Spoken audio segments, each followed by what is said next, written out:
বিসমিল্লাহির রহমানির রহিম। প্রিয় শিক্ষার্থীবৃন্দ, তোমাদেরকে বর্ণমালা আদর্শ উচ্চ বিদ্যালয় ও কলেজ থেকে অনলাইন ক্লাসে শুভেচ্ছা জানাচ্ছি। আমি মোহাম্মদ রাশেদুল ইসলাম, প্রভাষক, ফিনান্স, ব্যাংকিং ও বিমা। আজকে তোমাদের সাথে আলোচনা করব একাদশ শ্রেণীর ফিনান্স, ব্যাংকিং ও বিমা প্রথম পত্র নিয়ে। এই প্রথম পত্রের আজকে আমরা পঞ্চম অধ্যায় নিয়ে আলোচনা করব। পঞ্চম অধ্যায়টি হচ্ছে স্বল্প ও মধ্যমেয়াদী অর্থায়ন। স্বল্প ও মধ্যমেয়াদী অর্থায়ন এই অধ্যায় থেকে ইতিমধ্যেই আমরা আরও কয়েকটি ক্লাস শেষ করেছি। সেই ধারাবাহিকতায় আজকে আমরা একটি সৃজনশীল প্রশ্ন নিয়ে আলোচনা করব। যদি তোমরা প্রশ্নটি না বুঝো কমেন্টে জানাবে, আমি তোমাদের প্রশ্নের উত্তর দেওয়ার চেষ্টা করব। চলো আমরা প্রশ্নটি আলোচনা করি। আমি প্রশ্নটি বোর্ডে লিখেছি, তোমরা এখান থেকে প্রশ্নটি দেখে দেখে খাতায় তুলবে এবং আমার সাথে প্রশ্নটি সমাধান করবে। চলো আমরা প্রশ্নটি পড়ি। কি লিখেছি দেখো, জনাব সালাম 50,000 টাকার স্বল্পমেয়াদী অর্থায়নের প্রয়োজন। সালাম 2/10 নেট 60 বা 60 নেট 60 এই শর্তে ধারে পণ্য ক্রয় করতে পারেন অথবা ব্যাংক হতে 50,000 টাকা ঋণ নিয়েও পণ্য ক্রয় করতে পারেন। ব্যাংক থেকে ঋণ নিয়ে সালাম সাহেবকে ঋণ নিলে সালাম সাহেবকে 60 দিন পরে সুদ আসলে 53,000 টাকা পরিশোধ করতে হবে। এটা হচ্ছে আমাদের উদ্দীপক। সালাম সাহেব একজন ব্যক্তি, তার 50,000 টাকা ঋণ স্বল্পমেয়াদী অর্থায়ন প্রয়োজন। সেটা দুইটা বিকল্পের কথা বিবেচনা করছে। এক হচ্ছে তিনি 2/10 নেট 60 এই শর্তে ব্যবসায়ী ঋণের মাধ্যমে এটা করতে পারবে। আর একটা হচ্ছে তিনি ব্যাংক থেকেও ঋণ নিতে পারবে। তাহলে ব্যাংক থেকে ঋণ নিলে 60 দিন পরে সুদ আসলে তাকে 53,000 টাকা দিতে হবে। অর্থাৎ সে যদি 50,000 টাকা ঋণ নেয়, তার 2 মাস পরে অর্থাৎ 60 দিন পরে তাকে 53,000 টাকা পরিশোধ করতে হবে। এখান থেকে আমার কি করতে হবে? প্রথমে আছে EOQ বলতে কি বুঝো। 2 নম্বরে ব্যবসায় ঋণ কি ব্যাখ্যা করো। 3 নম্বরে বলছে উদ্দীপকের আলোকে ব্যবসায়ী ঋণের ব্যয় নির্ণয় করো। জনাব সালামের কোন উৎস থেকে অর্থায়ন করা উচিত বিশ্লেষণ করো। এখান থেকে আমরা এখন প্রশ্নগুলো সমাধান করব। প্রিয় শিক্ষার্থীরা, প্রথমে আমরা বলবো যে EOQ। এই EOQ নিয়ে আমরা আরও কয়েকটি ক্লাসে বলেছি যে পরিমাণ পণ্য সামগ্রী একসাথে ফরমায়েশ প্রদান করলে ফরমায়েশ ব্যয় এবং বহন খরচ সর্বনিম্ন হবে, অর্থাৎ মোট ব্যয়টা কম হবে, তাকে EOQ বা মিতব্যয়ী ফরমায়েশ বলে। EOQকে বাংলায় বলা হয় মিতব্যয়ী ফরমায়েশ। ব্যবসায় ঋণ কি ব্যাখ্যা করো। ব্যবসায় ঋণ হচ্ছে পুনরায় বিক্রয়ের উদ্দেশ্যে ধারে পণ্য সামগ্রী ক্রয় বিক্রয়ের প্রক্রিয়াকে ব্যবসায় ঋণ বলে। অর্থাৎ যদি কোনো ব্যবসায়ী কোনো ব্যবসা করে, সেক্ষেত্রে যদি কোনো পণ্য বাকিতে কিনে আবার বিক্রি করে, এই বাকিতে কিনা বিক্রি করে আবার বিক্রেতাকে অর্থাৎ যার কাছ থেকে তিনি পণ্যটা কিনবে তাকে অর্থ পরিশোধ করে। তাহলে যখন এই পণ্যটা সে বাকিতে কিনে আনে ব্যবসায়ের উদ্দেশ্যে, তখন কিন্তু তিনি একটা অর্থায়নের সুবিধা পান। কারণ নগদ টাকা কিনে আনলে কিন্তু তার নগদ টাকা লাগতো। এখন কিন্তু সে নগদ টাকায় কিনে নাই, কি করছে? বাকিতে কিনেছে। বাকি তোর ক্রয় করে সে এটা আবার বেশি দামে বিক্রি করে মুনাফা করবে। মুনাফা থেকে আবার সে এই বিক্রেতাকে তার আসল টাকা পরিশোধ করে বাকি অংশটা সে মুনাফা হিসেবে রাখে। তাহলে এই যে প্রক্রিয়া, এই প্রক্রিয়াটাকেই বলা হয় ব্যবসায় ঋণ। এইটা নিয়ে আমরা অনেক আলোচনা করেছি। তাহলে আজকেও আমরা একটু সংক্ষেপে আলোচনা করলাম। এরপরে আমরা চলে যাব গ নম্বরে, উদ্দীপকের আলোকে ব্যবসায় ঋণের ব্যয় নির্ণয় করো। এখন উদ্দীপকে যে তথ্য দেয়া আছে সেই তথ্য অনুযায়ী আমরা ব্যবসায় ঋণের ব্যয় নির্ণয় করব। গ নম্বর, ব্যবসায় ঋণের ব্যয়। তাহলে আমরা লিখব কি? ব্যবসায় ঋণের ব্যয় সমান সমান কি? নগদ বাট্টার হার CTC, নগদ বাট্টার হার 100 মাইনাস নগদ বাট্টার হার ইন্টু 360 বা ঋণের মেয়াদ। এই উদ্দীপক হচ্ছে আমাদের সূত্র। নগদ বাট্টার হার 100 মাইনাস নগদ বাট্টার হার ইন্টু 360 ডিভাইডেড বাই ঋণের মেয়াদ। এখন সেই অনুযায়ী উদ্দীপক থেকে আমরা ইনফরমেশন বের করব। তাহলে কি আছে, নগদ বাট্টার হার কত আমরা বলে দিই। এখানে বলা আছে 2/2/10 নেট 60 না নেট 30, 2/10 নেট 60। প্রিয় শিক্ষার্থীরা, এই কথাটার মিনিংটা হচ্ছে বাকিতে যে পণ্য ক্রয় করা হয়ে মানে বিক্রি করা হয়েছে, বিক্রি করার সময় বিক্রেতা ক্রেতাকে বলছে, যে শর্ত দিছে যে ক্রেতা 60 দিন পরে টাকা পরিশোধ করবে, 60 দিন পরে টাকা পরিশোধ করবে। অর্থাৎ যখন বিক্রেতা ক্রেতার কাছে পণ্য বিক্রি করেছে তখন শর্ত ছিল যে ক্রেতা 60 দিন পরে তার এই বিক্রিত মালের উপর বা বিক্রেতাকে অর্থ পরিশোধ করবে। যত টাকার পণ্য সে বিক্রি করছে 60 দিন পর পরিশোধ করবে। কিন্তু ক্রেতার যে মানে বিক্রেতা 10 দিনের মধ্যে টাকা প্রয়োজন, অর্থাৎ বিক্রেতার টাকাটা প্রয়োজন 10 দিনের মধ্যে।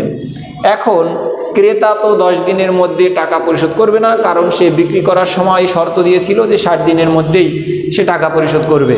কিন্তু বিক্রেতার টাকা 10 দিনের মধ্যে প্রয়োজন হয়, তখন বিক্রেতা ক্রেতাকে অফার দেয় যে আপনি যদি আমার টাকাটা 10 দিনের মধ্যে পরিশোধ করতে পারেন তাহলে সম্পূর্ণ টাকার উপর 2% বাট্টা দিব।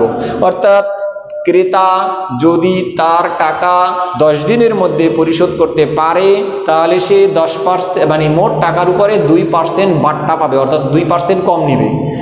এখন ব্যবসায়ীদের ক্ষেত্রে বিক্রেতার লাভ কি? বিক্রেতার হয়তো কোনো জরুরি প্রয়োজনে 10 দিনের মধ্যে টাকা প্রয়োজন, এই 10 দিনের মধ্যে সে অন্য কোনো উৎস থেকে টাকা নিলেও তার কিন্তু খরচ দিতে হবে, তাই সে যদি তার পাওনা টাকা আদায় করতে পারে এটা তার জন্য সহজ। তাই বিক্রেতা ক্রেতাকে যে অফার দেয় সেইটা কি বলা হয়, এই যে 2/10, যে 10 দিনের মধ্যে যদি টাকাটা পরিশোধ করো তাহলে আমি তোমাদেরকে 2% বাট্টা দিব। তাহলে এই সুযোগটা ক্রেতা যদি গ্রহণ করে তাহলে সে টাকাটা পেয়ে যাবে। আর ক্রেতার সুবিধা হচ্ছে, ক্রেতা যদি মনে করে যে না আমার কাছে নগদ টাকা আছে, যেহেতু আমার 60 দিন পর পরিশোধ করতে হবে তাহলে আমি 10 দিনের মধ্যে পরিশোধ করতে পারি, তাহলে সে এইটা গ্রহণ করে ওই 2% বাট্টার সুযোগ গ্রহণ করতে পারবে। তাহলে আমার মনে হয় তোমরা বিষয়টা বুঝতে পেরেছ। এখন কি আছে, নগদ বাট্টার হার। তাহলে কত % বাট্টা পাবে? আমরা লিখি নগদ বাট্টার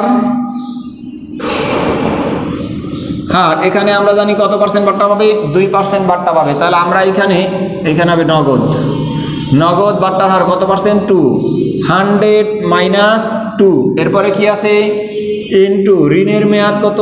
300 মানে 360 হচ্ছে সূত্র। ঋণের মেয়াদ কতদিন পরে পরিশোধ করবে? বাট্টার হার। এরপরে আসো ঋণের মেয়াদ 60 দিন। তাহলে দেখো যে এইটাই কিন্তু আমাদের সূত্র আসে। বাট্টার মেয়াদ আছে কতদিন? আমাদের এইটা আর একটা লাইন আছে, দুঃখিত। ঋণের মেয়াদ আর একটু বাড়াইতে হবে, মাইনাস বাট্টার মেয়াদ। প্রিয় শিক্ষার্থীরা, এই ঋণের মেয়াদের সাথে বাট্টার মেয়াদটা মাইনাস হবে। তাহলে এখানে ঋণের মেয়াদ কতদিন? 60 দিন।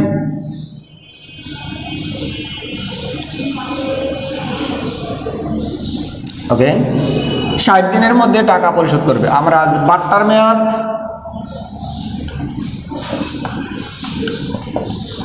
10 দিন। তাহলে দেখো মাইনাস 10 দিন। তাহলে আমরা এই সূত্র অনুযায়ী মানটা বসাইলাম। কিভাবে?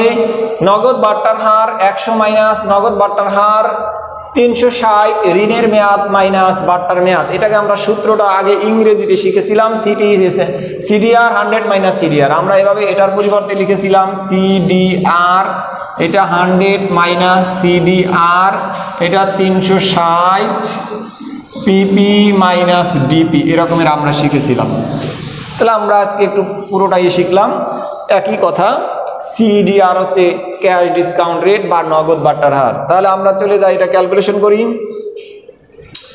কত হবে 2/98 ইন্টু 360/50। এটা যদি আমরা ক্যালকুলেশন করি তাহলে আমাদের রেজাল্ট আসে 14.89%। প্রিয় শিক্ষার্থীরা, আমাদের এই ব্যবসায় ঋণের ব্যয় হচ্ছে 14.89%। তাহলে এই হলো আমাদের গ নাম্বার প্রশ্ন।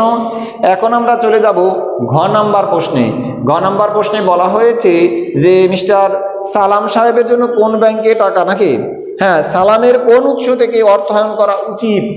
যেহেতু দুইটা উৎসের কথা বলা হয়েছে, এখন সে কোন উৎস থেকে অর্থায়ন করবে। আমরা জানি যে উৎস থেকে তহবিল সংগ্রহ করলে খরচ কম হবে, সেই উৎস থেকেই সালাম সাহেব অর্থ বা অর্থায়ন করবে। তাহলে আমরা প্রথম যে উৎস ব্যবসায়ী ঋণের মাধ্যমে যদি সে অর্থায়ন করে তাহলে তার খরচ হবে কত পার্সেন্ট? 14.89%। 14.89%। এখন ঘ নাম্বারে অঙ্ক করতে গিয়ে আমরা এখন আর একটা যে উৎস আছে সেই উৎসেরও ব্যয় নির্ণয় করব। তাহলে ঘ নাম্বারে কি বলছে? সালাম সাহেবের কোন উৎস থেকে অর্থায়ন করা উচিত। তাহলে সালাম সাহেবের কোন উৎস থেকে অর্থায়ন করা উচিত তা জানার জন্য ব্যাংক ঋণের ব্যয় নির্ণয় করা প্রয়োজন। তা আমরা লিখি সালাম সাহেবের কোন উৎস থেকে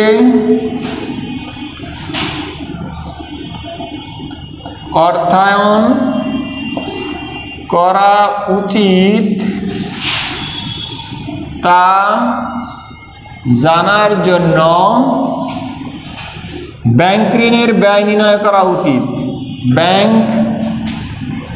ঋণের ব্যয় নির্ণয় করা প্রয়োজন, উচিত না প্রয়োজন। এবার আমরা ব্যাংক ঋণের ব্যয় নির্ণয় করব। ব্যাংক ঋণের ব্যয়, আমরা ব্যাংক ঋণের ব্যয় নির্ণয়ের সূত্রটা দেখব। তাহলে ব্যাংক ঋণের ব্যয় নির্ণয়ের সূত্র হচ্ছে কি? সুদ পরিশোধ আসল পরিশোধ, উপরে আসবে সুদ পরিশোধ, সুদ পরিশোধ ডিভাইডেড বাই আসল পরিশোধ মাইনাস ক্ষতিপূরণ উদ্বৃত্ত, ক্ষতিপূরণ মাইনাস আর কিছু নাই, ক্ষতিপূরণ উদ্বৃত্ত ইন্টু 360 ভাগ ঋণের মেয়াদ। 360 বা 365 যেটা দাও ঋণের মেয়াদ। প্রিয় শিক্ষার্থীরা, যেহেতু এখানে একটা বলা আছে যে 360 বা 365 দিন, কারণ আমাদের অ্যাকাউন্টিং ইয়ার হিসেবে আমরা 360 ধরি আর আমরা বছর হিসেবে 365 ধরি। যে ক্যালেন্ডার ইয়ার হিসেবে আমরা কিন্তু 365 দিনে এক বছর ধরি, আর অ্যাকাউন্টিং ইয়ারে 30 দিনে মাস ধরে আমরা 360 দিনে বছর ধরি। এক্ষেত্রে তোমরা 360টা দিয়া করাটাই বেশি যুক্তিযুক্ত। এবার আসো, এখন আমরা সুদ পরিশোধ বের করব যে কত টাকা সুদ। তাহলে আমরা উদ্দীপকটা দেখে বুঝতে পারি যে সে 50,000 টাকা ঋণ নিয়েছিল 2 মাস পরে, না জানি 60 দিন পরে, হ্যাঁ 60 দিন পরে সে 53,000 টাকা পরিশোধ করবে। তাহলে সুদ কত আসে? সমান সমান 53,000, নাকি 53,000 টাকা পরিশোধ করবে মাইনাস আমাদের আসল টাকা ঋণ নিয়েছিল 50,000। তাহলে সুদ হইল কত? 3,000 টাকা। 3,000 টাকা সে সুদ পরিশোধ করবে। আর মেয়াদ কত? 1 বছর। ব্যাংক ঋণ মেয়াদ থাকে কিন্তু 1 বছর। ব্যাংক ঋণের মেয়াদ 1 বছর। আমি 60 দিনের কথা বলেছিলাম, সেটা হচ্ছে আমাদের ওই উপরের অঙ্কে ব্যবসায়ী ঋণের। তাহলে ব্যাংক ঋণের জন্য মেয়াদ থাকে কত? 1 বছর। সুদ পরিশোধ কত টাকা সুদ পরিশোধ করছে আমরা সেটা লিখলাম। এখন আমরা সূত্রে মান বসাবো। সুদ পরিশোধ কত টাকা? 3,000 টাকা। এরপরে কত? আসল পরিশোধ করছে কত টাকা? 50,000 টাকা মাইনাস ক্ষতিপূরণ উদ্বৃত্ত আমাদের এখানে বলা নাই, যেহেতু নাই তাহলে আমরা শূন্য দিব। 365 দিয়ে আমি করলাম 365। ঋণের মেয়াদ কত? 12 মাস বা 1 বছর। হ্যাঁ, ঋণের মেয়াদ কত? এখানে আমরা 60 দিনের কথা দেখা আছে। আমরা একটু উদ্দীপকটা পড়ে আসি যে কয় দিনের জন্য। হ্যাঁ, প্রিয় শিক্ষার্থীরা, ঠিকই আছে, আমি আগে যেটা বলেছিলাম 60 দিনের কথাই বলা আছে, 60 দিনের জন্য ঋণ নেওয়া হয়েছিল। তাহলে 360 ভাগ ঋণের মেয়াদ কত দিন? 60 দিন। উপরেও দিন, আমি নিচেও করলাম দিন। তাহলে আমাদের রেজাল্ট আসে 36.5%, 36.5%, 36.5%। এখন আমরা সিদ্ধান্ত পেয়ে গেছি যে মিস্টার সালাম সাহেবের ব্যবসায়ী ঋণের মাধ্যমে অর্থায়ন করা যুক্তিযুক্ত, কারণ ব্যবসায়ী ঋণের ব্যয় ব্যাংক ঋণের ব্যয় অপেক্ষা কম। প্রিয় শিক্ষার্থীরা, আজকের ক্লাস এই পর্যন্ত। তোমরা ভালো থাকবে, সুস্থ থাকবে, তোমাদের সকলের সুস্বাস্থ্য কামনা করে আজকের ক্লাস শেষ করছি। ধন্যবাদ সবাইকে।